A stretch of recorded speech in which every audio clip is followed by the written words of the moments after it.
The Ukulele Review Podcast. Where someone like had a cut on their knee and they got a staph infection. Yeah, like they almost died. Yeah. Oh, that's where all the flesh-eating bacteria happens from. That's where it's harbored. No, I mean, there's been like 5 people that were in the hospital with that. Oh my god. I forgot to hit record, so it's just going to start with that. But it's so weird that kayaking in the Alawai is like a normal thing see still. I don't. High schoolers paddling in there. All you need is someone to flip the paddle up a little bit too far. You get splashed in the eye. It freaks me out, man. Oh gosh. It's you don't want to be anywhere. Is this near how we're that really water. starting the podcast? Brown water advisory. That's what I get after eating a burrito. No, I'm just joking. Whoa. So, We're not starting with that. you moved from San Francisco? I did. Is that where you are from? Or are you from here?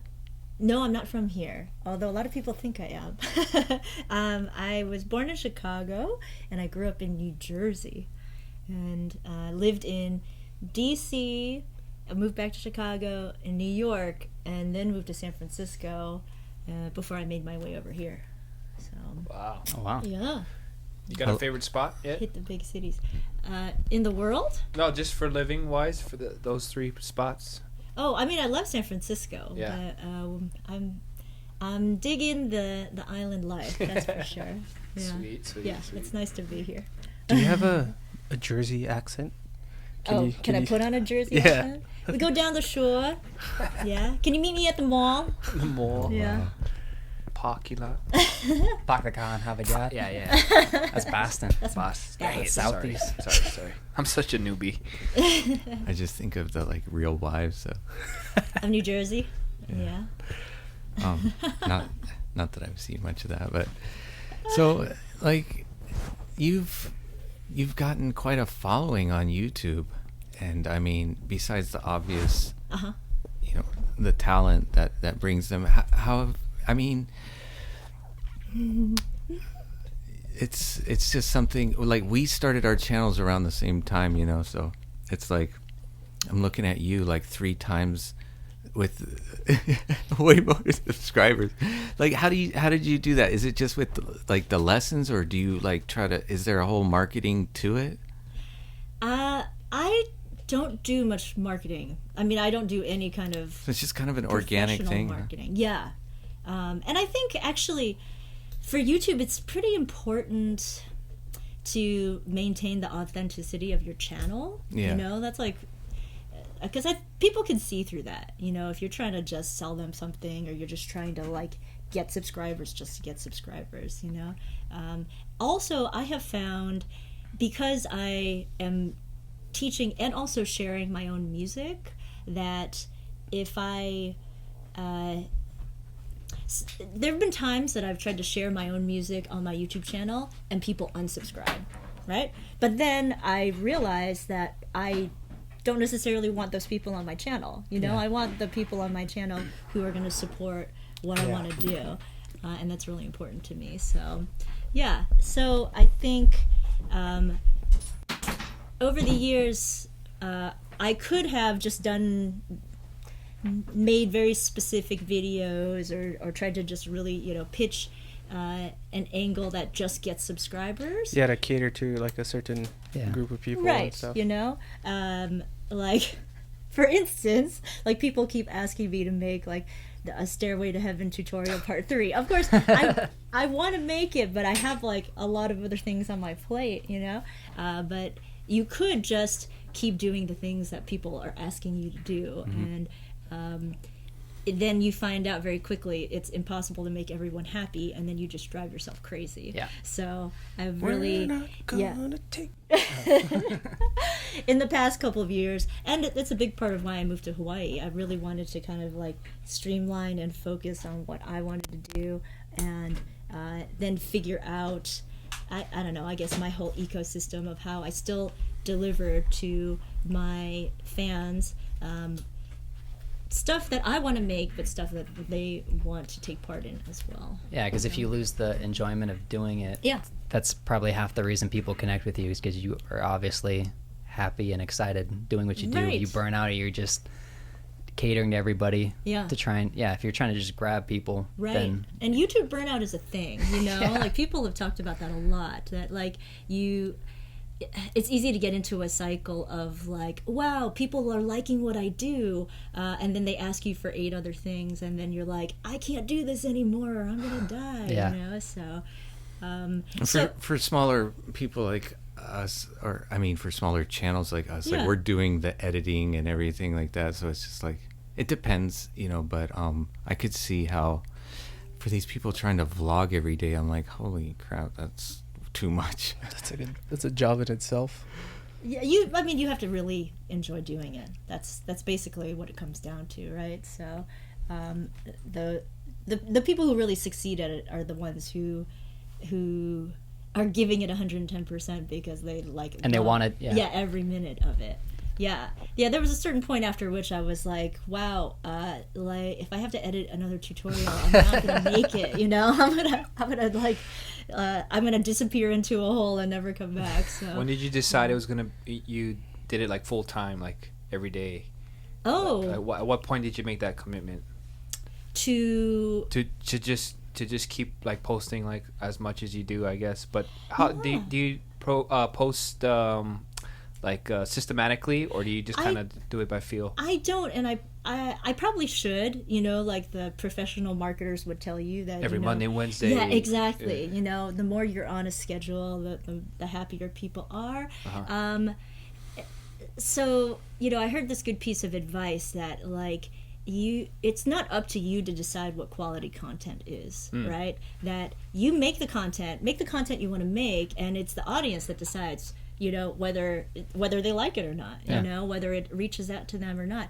And with YouTube especially, like, a video of just, you know, a guy sitting in his room playing a song, that can be way more popular than like a super polished video that they've spent a lot of money on, because it feels more authentic, it captures the moment in a certain way. And so I guess it all goes to like doing what you like to do on the channel. So this past year in San Francisco, a friend that I had worked with, a filmmaker, he had moved to Brazil and then he had moved back. His name's Robert Gomez Hernandez. And so a lot of the really lovely produced videos on my channel are because he came back to town and we had the opportunity to work together. And what I was interested in was us collaborating in making really beautiful visual projects, right? That I wanted to make videos for my audience, but I wanted to make them so that they were creatively inspiring to me. And that was working with a professional filmmaker and director who could help elevate my artistry to the next level. So then I felt like the channel was getting better, my performance skills were getting better, my vision for videos, for learning how to direct videos, for learning how to like storyboard and make screenplays of videos. Like bringing the things that you think about to life. Yeah. Do you do that? Yeah. What's that? You storyboard out like your videos before you? The kind of videos that we've been shooting are you know, simpler, but even if we only do say like a three angle shoot, it's still kind of like mentally storyboarded. Right. Yeah, but Robert and I have made, you know, full music videos that with full storyboarding, with costuming, with with crew and stuff like that. And that's cool. Must be really easy working with somebody with that experience, because it's like if you want to get stuff done, he's so experienced in planning things out and getting things done and recording and building that relationship. That was I mean, you know, you guys are all musicians and creators too. Like that's the part of of my life that I'm in right now that I love the best. You know, like I love making music. I could do that on my own. I love teaching and interacting with my audience, but the, I think, unique place that I'm in right now is that I get a chance to interact and collaborate with other musicians, filmmakers, creative people of like a higher level than I've ever had the opportunity to work with before. And that's really exciting. You know, I like am the first to admit that I'm like a very mediocre ukulele player, and that's totally fine, and I totally accept that about myself. And just being where I am with the YouTube channel growing and whatnot, I have the opportunity to bring people together and bring artists together to share with my audience, and then from those artists I get a lot of inspiration, learn from them how they're performing and teaching and reaching out in the world, and then I can grow as an artist, as a teacher, as a performer. Yeah, you mentioned Abe. If you're friends with Abe, it's just like watching that guy play ukulele. It's like, well, no, you're a very competent player for what you do, but it's like, I think people like the simplicity too, because a lot of people are just trying to strum songs and sing along, or you know, play simple melodies with them and stuff. Right. And so it's like you're coming at it from an angle. It's not like, you know, how can I play scales fast and all that kind of stuff. It's like, right, like how do I shred this melody? It's like but how do you choose your songs? Because you go from like a Beatles song all the way to the Old Town Road song. I had stuck in my head today because I was going through your channel and looking at some of the videos. I was like, I love that song. Gets stuck in my head every time. But like, how do you choose? It's a solid song. Yeah, no, it is. So some of you guys might know I'm a singer-songwriter. You know, that's kind of how I got started with music, and I would say that's my greatest passion in music. That I love singing, but I especially love writing songs. And so when I pick songs, I like to pick songs that are really well written.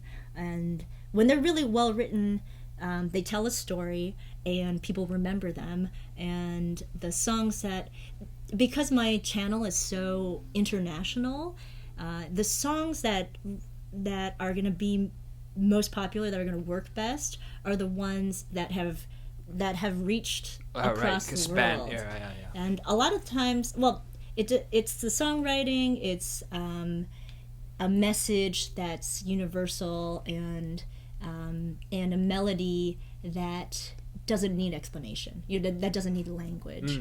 Yeah, so that's cool. How I identify the songs. So in the beginning, I did this project called the 100 Days of Ukulele Songs project. Yeah. And that's kind of a big part of how my ukulele YouTube channel took off. It was guitar and a little bit of piano at first. Exactly, yeah. So I released my first album in 2005, an EP of guitar songs, and so I was basically just touring with the guitar all the way up till, I don't know, maybe like 2012. It was like mostly guitar, and some piano and a little bit of ukulele in there, but so at first my YouTube channel was just me playing originals on the guitar, which meant that nobody ever watched them or found those videos. And that's usually the case for most people. You know, it's like if you're just trying to post your own stuff, it's really hard for it to get seen, and that's why a lot of YouTube people post covers. Right. Because there's no search for an original song that no one's ever heard of. Exactly. Right. So the covers help bring people to your channel, and then you get a chance to share your original stuff. And then, the tutorials, that definitely help bring people to your channel. But so are in those 2015, demonetized? What's that? Do those get demonetized? Yeah, they get. So that's just labor of love right there. Huh? Yeah, the original copyright holders get the royalties on those. Oh yeah, definitely. I'm not trying to make any money on YouTube. I'd make not maybe $100 a month on YouTube. They don't make it easy with views. Yeah, exactly. and I don't care. I don't put ads on any of my stuff. Like if there are ads on my videos, it's because of the copyright holder and not because of me.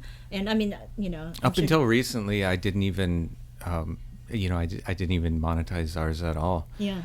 And then I started, and it's like, a little bit of money maybe, but it's not like the time that you put into this stuff. Enough to buy lunch. Yeah. You'd rather people just see it. Right. Yeah. It goes beyond it. Getting to an audience that cares. Yeah. So in 2015, I was starting to teach classes in San Francisco, ukulele classes in San Francisco, and posting some tutorial videos, like mostly for my students to follow along with. But kind of on a whim, I decided to do this 100 Days of Ukulele Songs project. It's just like a global artistic project called the 100 Day Project. Have you guys heard of it? Yeah, it sounds really familiar. It's just like on your channel. Yeah, well, it's learning to practice anything for 100 days. Like do the same action 100 days and document it so that you see, what you learned, and it's about process, right? And I'm a big believer in that. That like if you want to do anything well, you have to like make it a habit and want to do it. Find a way to like make yourself do it. And the 100 Days of Ukulele Songs project was me committing to posting an ukulele video every day for 100 days. Oh. And it was a crazy thing to decide to do. I did 9 days in a row, and then I lost my voice because it was just like too much pressure. Really? Yeah. And like I've been singing my whole life. I teach voice. Like I've never lost my voice before. So it was just kind of like, a sign that I had to take a break from it. But in those first 9 days, like I was stoked. I had a fire to like make more music, to like arrange, to learn the ukulele, because I really didn't know that much about the ukulele at that point. I had like played guitar, for like 10 years, but was mostly self-taught. So you're still looking at a chord book for the switching over. I was mostly self-taught on ukulele. I was like looking, how Dr. Uke has like a lot of jazz arrangements. I was like looking at jazz arrangements and then taking those and then adapting them to be my own arrangements and whatnot. But that project helped me essentially to make a lot of content, that in the end, I didn't finish the 100 days. I did 63 videos for that project.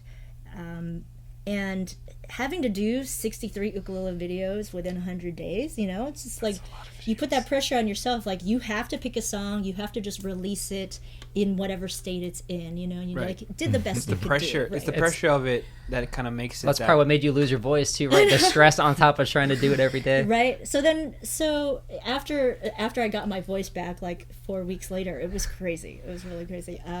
I took it easier on myself and did like every other day or every few days, but was always thinking about like what's my next arrangement gonna be. I chose a lot of Beatles songs because they're classics that you can play simply on the ukulele and they still sound good. I challenged myself to kind of like take some 80s songs and pop songs that I really liked, and I think it's like when you're limited with your skill, then you have to kind of get creative with the delivery of it, know? And, I know about that. I know a little bit about that. but yeah, definitely. People get to kind of witness the journey. Right. Yeah. I think that's a big part of it too, that people have been along for the ride. But speaking to the YouTube channel, like having those 63 arrangements in my style, right? That's a lot of videos for people to search and find me, and then realize I had teaching videos too, or I had original music too, and I let it grow organically that way. That's cool. Yeah. So when you started in, you said 2015, the more ukulele based stuff. Yeah. What did you start on? The type of ukulele size and brand? Yo, this is good. So I was like touring with my guitar, this was probably still like 2012 or 2013. And I remember very distinctly, like I got back from a touring show, and like the flight attendant had yelled at me about my guitar, because like guitars, they're huge. So big, especially now, like after playing the ukulele for and sometimes they don't even fit on the overhead compartment.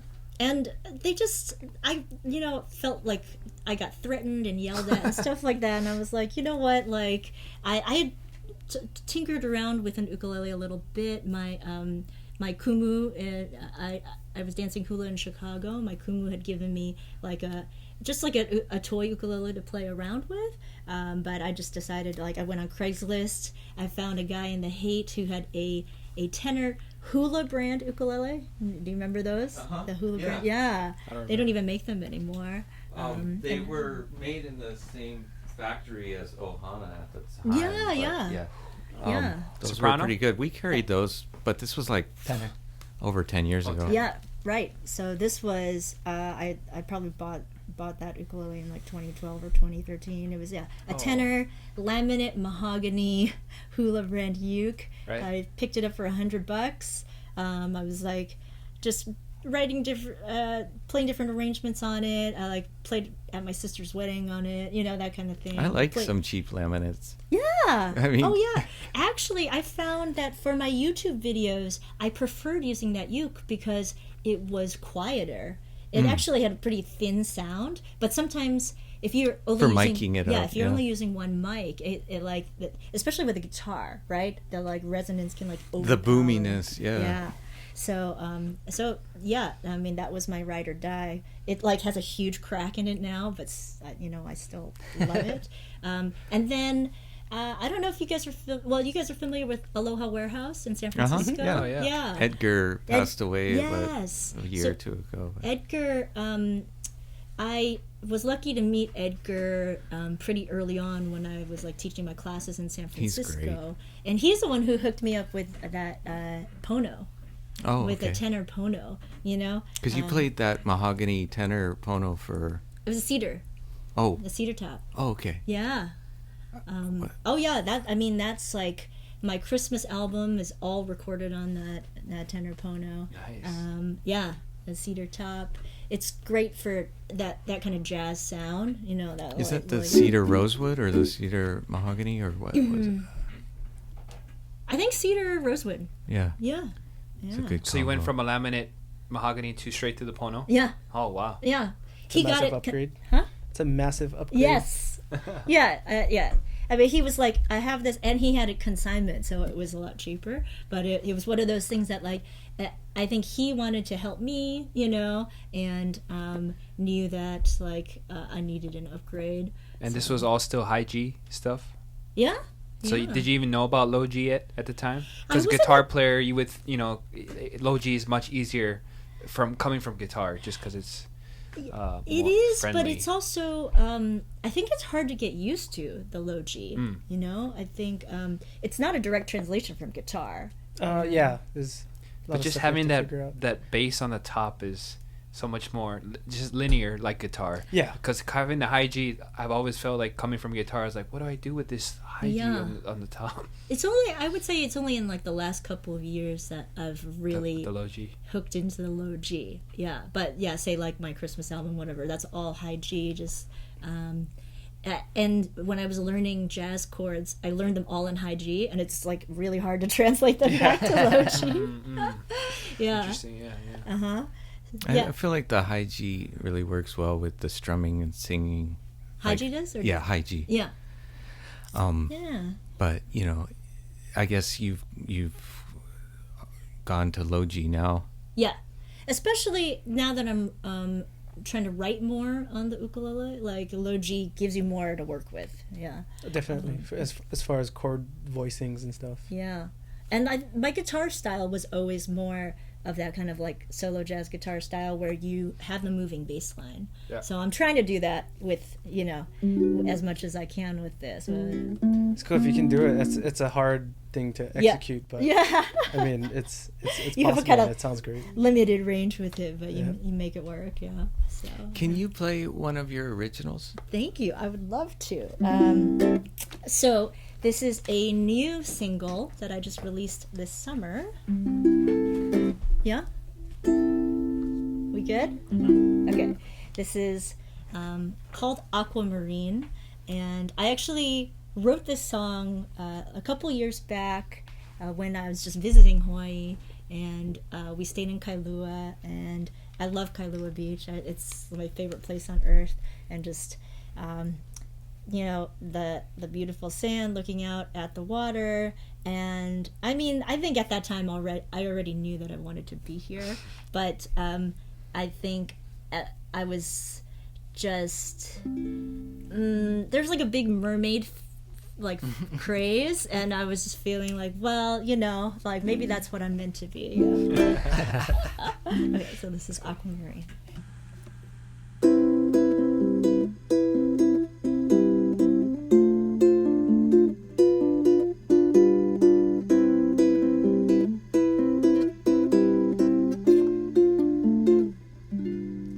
Down by the sea, wind in my hair, toes in the silky white sand, laugh without care, crystalline waters, floating and free.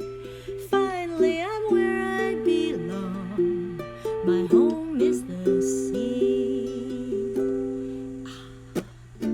Angels in the aquamarine, drifting away beneath the blue,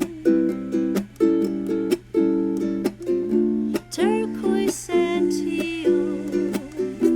Could this be real?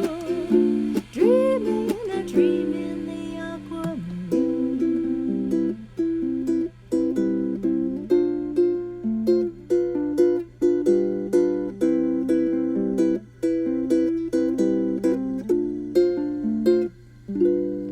And so it seems I'm not alone, you see. Shadows and echoes and tropical currents usher me into the deep. No need for air, and where are my feet?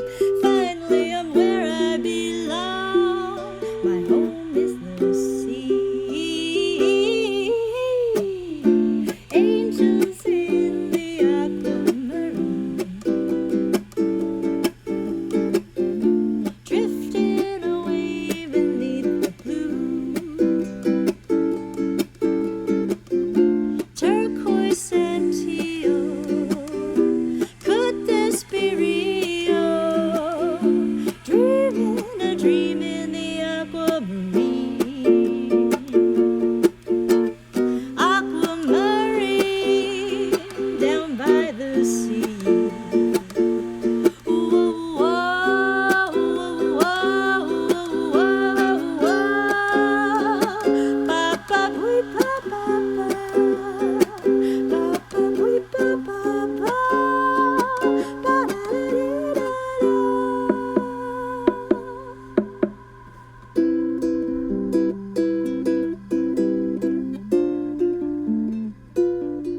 Down by the sea, down by the sea. Nice. I like that Lovely. feel. Reminds it, you know the song? Was it Catching a Wave? You You ever heard that song? Catching what? Catching a Wave. We're waiting for him. It was done You know what I'm talking by about? I think a local artist or something. Nicely Is that said. your guys' Hanging. names in sign language? Huh? We're talking about ukulele Yeah, charades. yeah. I saw that. But that's how you would say your guys' names in sign Yeah. language. Ukulele, bring that chair and put it right between us. No, that sounded awesome. Is that We don't Thank have you. another. you already have that recorded? Yes, I do. Oh, just Oh, go. cool. You gotta just rock it. No. Maybe sit on the couch with Corey. So you're a songwriter, I enjoy and songwriting. that's really interesting because it's like, Oh, sorry. as you're judging what songs you want to teach, you're kind of analyzing them differently than just somebody that's like, okay, what's popular? So I mean, Yeah. you're also looking at why they're popular. I mean, that's just key to me enjoying arranging and teaching the song.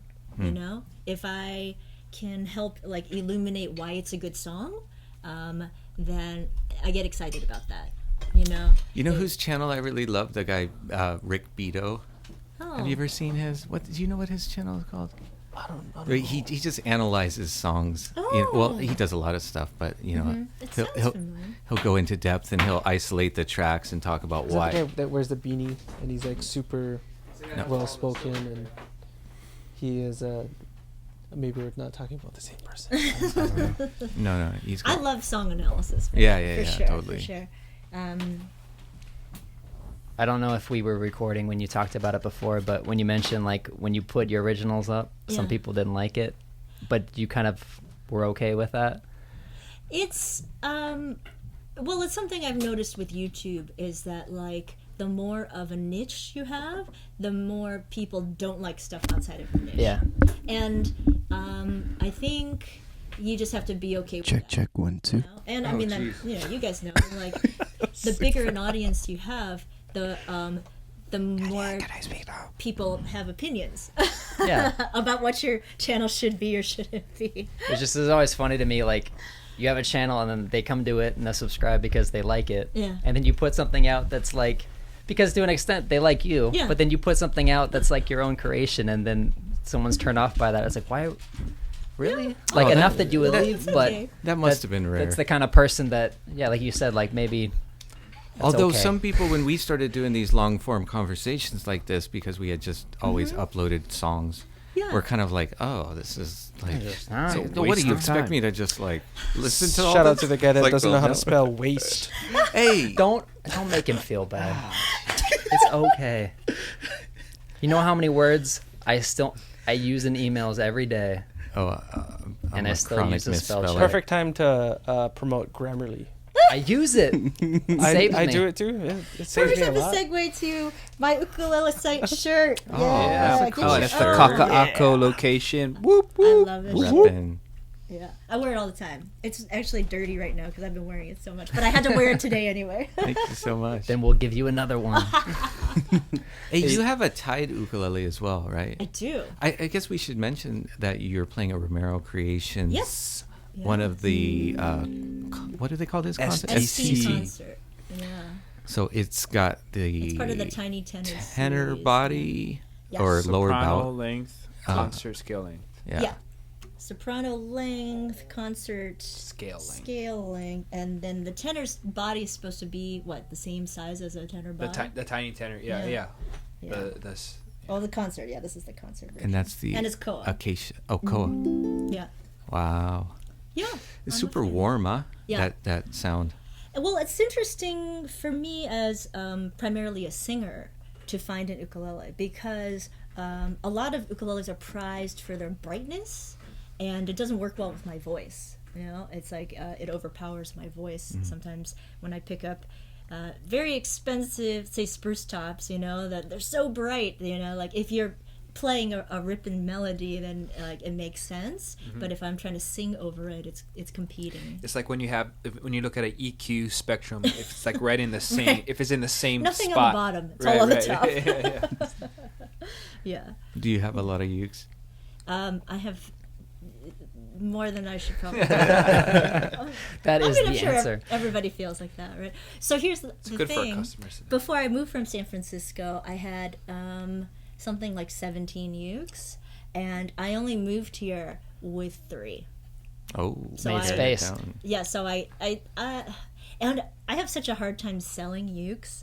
I don't know how you guys feel Me about too. that. My personal Sentimental. ones, it's like once I take them out and play them, I'm like, oh, It's like, so. I already held you. I It's know like, this one, yeah. I'm responsible for you now. So I basically just like gave them to friends and family, you know, or just like That's nice. No, that's hold what I on do. to this for me, you know. I also have a mahogany Taylor, a single cut mahogany Taylor guitar. That's the one that I was primarily playing and touring with, and I left that with a friend in San Francisco. What? That's one that's like very precious. to So me you as have well. no guitar with you right now? Not right now. Oh man, do you miss it at all? Just playing guitar in general, I guess. Not a lot. Yeah. When I pick it up now, it just feels humongous. Like humongous. Like Yeah. I feel like my arms are like out here. But yeah, so I whittled down to 3 ukuleles that I brought with me, and so I've only been here 3 months, and I'm already back up to like 8 ukuleles or something. It happens. Yeah. It just happens, you know. I mean, like literally the first or second week I got here, Tyler from Tide like brought me a new. Oh, that's ukulele. right. That's when he showed up. Yeah, it was awesome, and that was perfect because I didn't really have one to play at that point that in that style. So. And they're nice, right? Oh my gosh, The feel of it, it's just I love them. you want to hug it. The artistry that they put into their Yep. ukes is just it's you can tell it's like very personal. Yeah, Yeah. exactly. It's like And that's them, that's their style, that's everything. Yeah, I was gonna say it's like, yeah, they didn't really bite anybody. Like they came out with a product that's pretty much their own Yeah. creation. It's completely unique and Yeah, if you close your eyes and you can always feel the tie. You're just like, oh yeah, this is. I know the what tie. this is. I know what this is. Feel the edges. the whole like, thing it's is an good. armrest. A big bubble. It does feel really good, So especially. I didn't want to put those ukuleles down when we were doing the sound Yeah. samples because it just felt good in my hands, along with the sound. And somebody forgot that recording. Someone doesn't know, probably. Who's here? It's gotta be Billy. I don't know. Hey, so we got in a couple tides recently, Yeah. and I wonder if you could maybe play us a song with one of Let's them. do it. Yeah, Let's cool. do it. Maybe we can jam all together on this song. How about Oh, that that? would be cool if you guys jumped in. Play what? Hey man, I'll set them up. You play them. I'll give them So back. this is that Nobody wants to hear me play. Slim in the tenor, and it's kind of a more customized version of Yes. one that we've Oh, it had has a before. sticker on the But back. I don't think that's supposed to be there. I don't know. What do you guys do with that? Anything? Yeah, it's okay. You can leave that one there for Should I now. take it off? I didn't know that Or the just setup leave department already saw it. No, they usually Oh, do maybe that they in the did. setup department for little things that they're gonna. If we had to touch it, fix. you can take. No one will see it. You could leave it actually. I'll leave it. Okay. Yeah. Okay. But thin sound port. Cool. Yeah. A lot of tone. That's nice.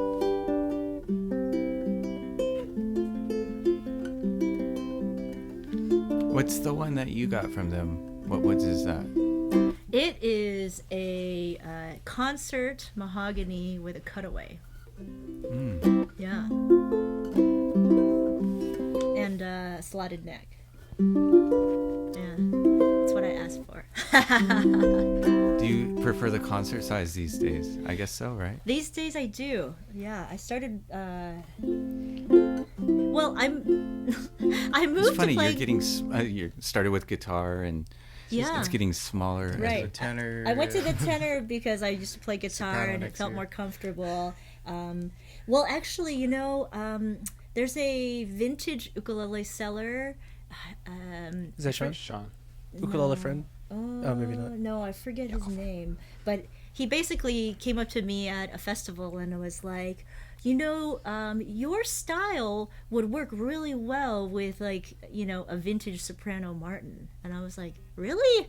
And having played a tenor for so long, I was like, nah, that wouldn't work. And then I started, I don't know, trying to find that vintage jazz sound, and I got really into it. And then just started playing the concert. I haven't really played a lot of sopranos. I've played some. I have the Nunez, the Ohana Oh, Nunez, nice. which is, yeah, it has a nice vintagey sound. But yeah, I think I do have smaller fingers, and so it's the tenor, the concert neck is a little bit easier. Right. Yeah, yeah.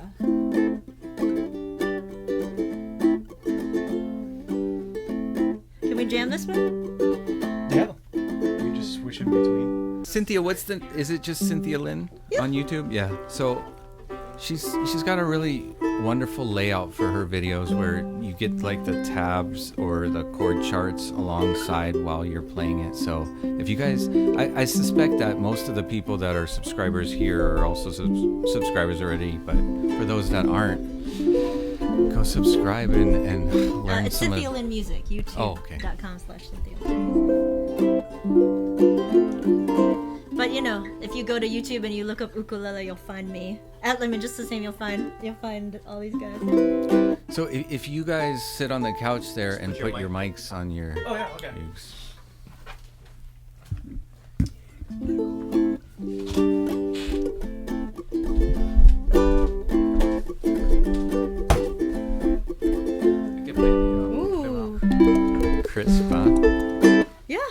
like that tune. They do a great job. Yep. Play the drums. Yeah. You play nice. Yeah. Nice. The didgeridoo. Oh, yeah. Actually, we need a Thai didgeridoo. That's what we need right now. Oh, yeah, they actually make that, huh? Huh? That's Yeah, one of the things they make. They make little shakers Uh-huh. with the circle Oh, of I think fits I've on got- it. Yeah. Yeah. Oh, they actually do make didgeridoos. Yeah, I haven't actually seen one, but yeah. I mean, besides in picture, but Yeah. that'd be it's kinda cool to weird. have. But it's cool. So, I'm going on tour to Australia next month. Ooh. And I got a bunch of dates there, so I was learning this song. You guys know it, Down Under, yeah?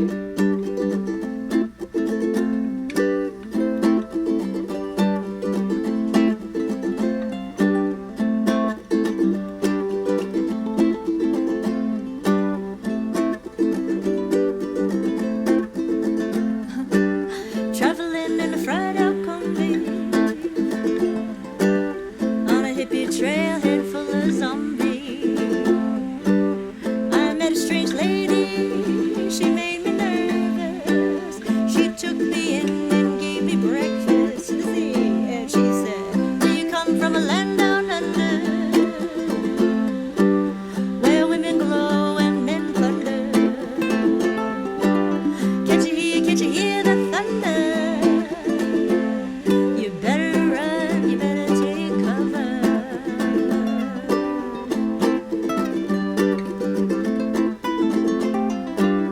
Yeah. I'm bred from a man in Brussels.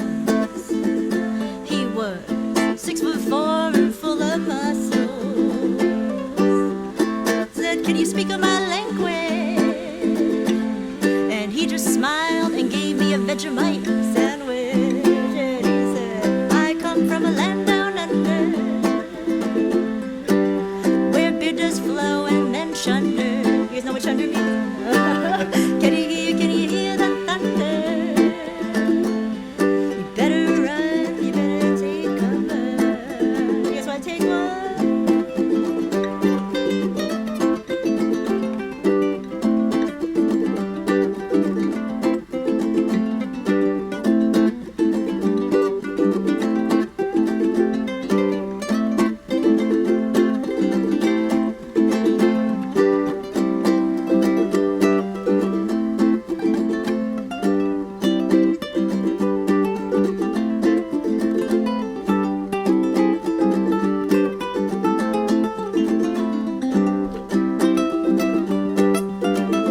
Alright.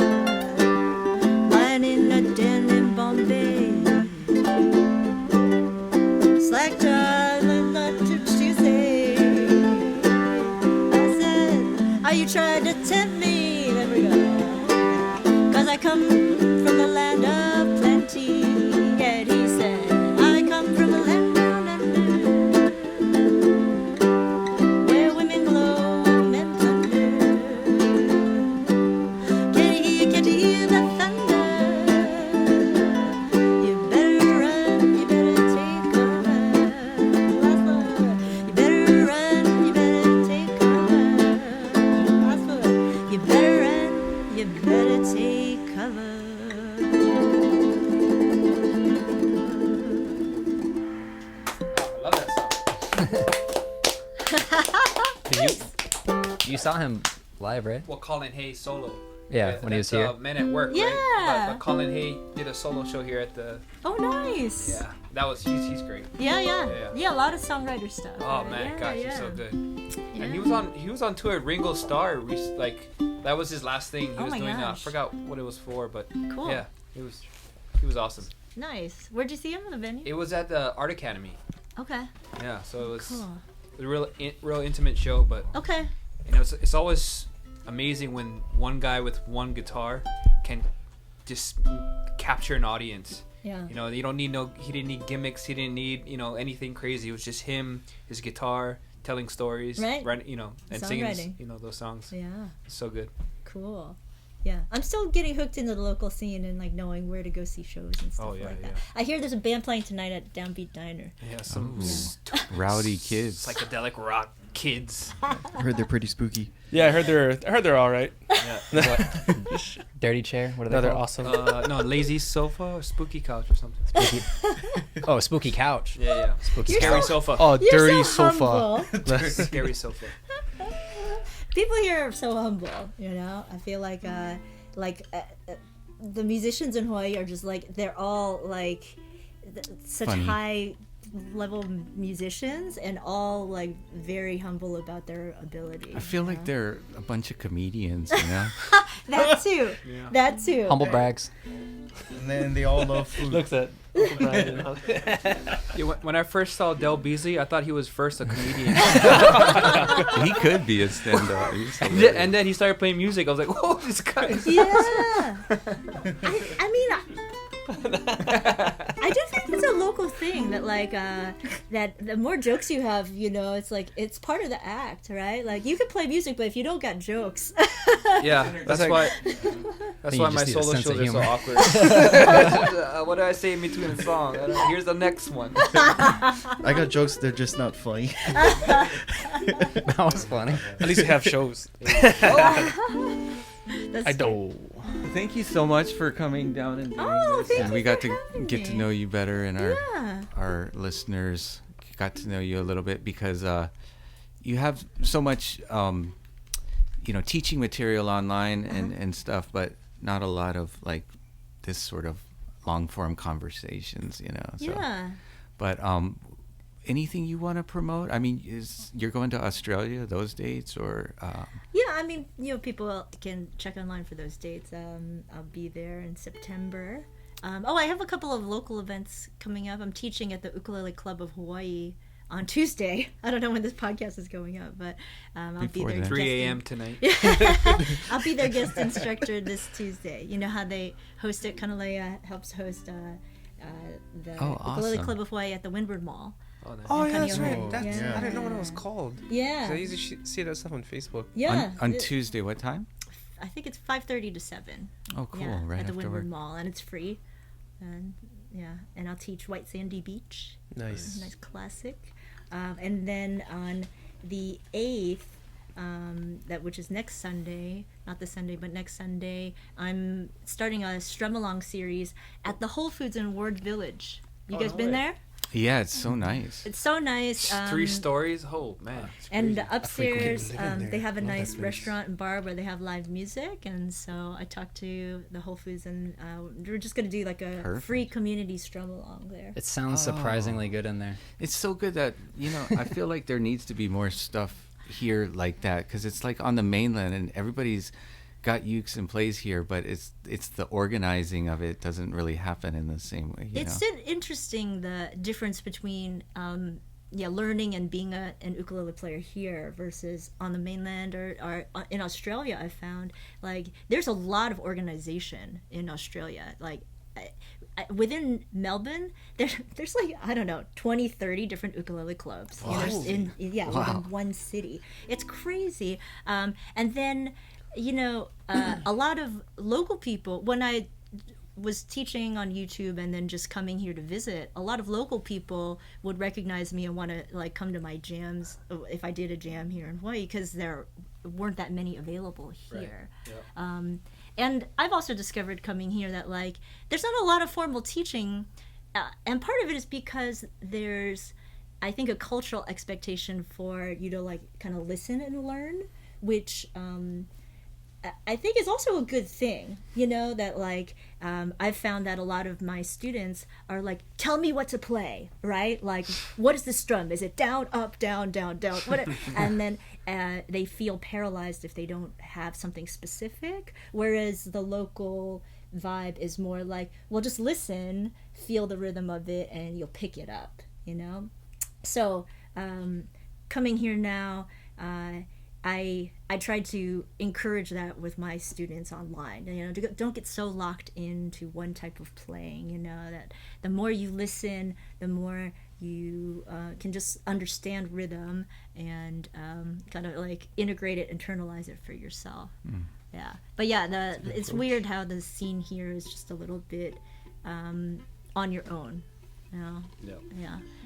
But now that I'm here, it's not a special thing, or it's not as like rare, and so it's like on the mainland or other countries, they probably feel more of the need to like find the other people. Right. It's more common here, but we still need groups getting together and people leading that like you. So good job. Club. Yeah. I know these guys have talked about it too, but Okay. just. Well, I'll help organize, definitely. We need to make a clubhouse. Cool. Oh yeah. Yeah. It's not Joel like we have can a build couple the stores where clubhouse. we can gather. We got a lot of cardboard down. We got pallets. We could make something cool. I've got a tree at my house. We can Yeah, I mean, put it on Some top. space at my place too. let's talk about it. We could definitely. I mean, I think you just tell people, "Hey, let's get together here and play," and people will show up. You know. So. Yeah. Build it, and they will come. That's right. That's true. Well, we Yeah. also have to let them know that we're there. I mean, you have this podcast. You could tell people every week. Oh, that's true. Yeah. Meet us at Kaka'ako, and we're gonna play these songs. You could do that. And if you're not on the island, we'll Facebook Live it. Oh. Maybe. There's Let's always gonna do be it. that one wise guy. Yeah, but I'm in San Diego. I can't make it. Yeah, well, it wasn't for you. Sorry, man. Why do you hate This San guy is Diego? so sassy nowadays. What happened to you, Corey? You're so sassy now. He's Oh, getting just- sick. He's getting Yeah. sick. Oh. Just give him a Because- break. He's had a because rough Joel- day. You need some milk. I'm on the mend, and he's on his I way need a down. Snickers. That's what I need. Well, we ain't going anywhere for a while. We brought you poke and nachos. What do you want? I made nachos and then I'll eat it later. Perfect thing to eat. There's with figure it out. sesame taco. Figure it out. There's limu ahi. What do you want? You'll be alright. guys. Yeah, the poke. Just gonna eat this ukulele. I do host the San Francisco Ukulele Festival, and that's kind of just developed over the years of you guys know Ukulele.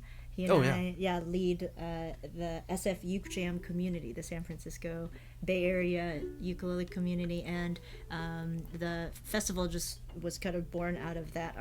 Our gatherings got to be like 300, 400 people for a jam, and we decided to have a festival, and so that's one of the things I'm focusing on, and have learned a lot about organizing because I like to just be an artist, but sometimes when it's called upon for you to, organize and take the lead, you kind of got to do it. And now that I'm here, like Craig keeps going like, "Hey Cynthia, we need some more festivals in Hawaii." Oh yeah.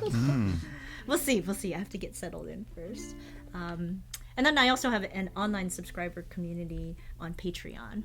So for anybody out there who would like to learn online with me, I teach monthly live lessons on my Patreon channel. So you can check that out. Oh, cool. Okay, great. Yeah. Maybe we'll put a link. Okay, sure. Link in the Right on. show notes. Yes, I really appreciate what you guys bring to the world and all of your awesome global videos. Thank Sharing you. your We feel the knowledge. same Yeah.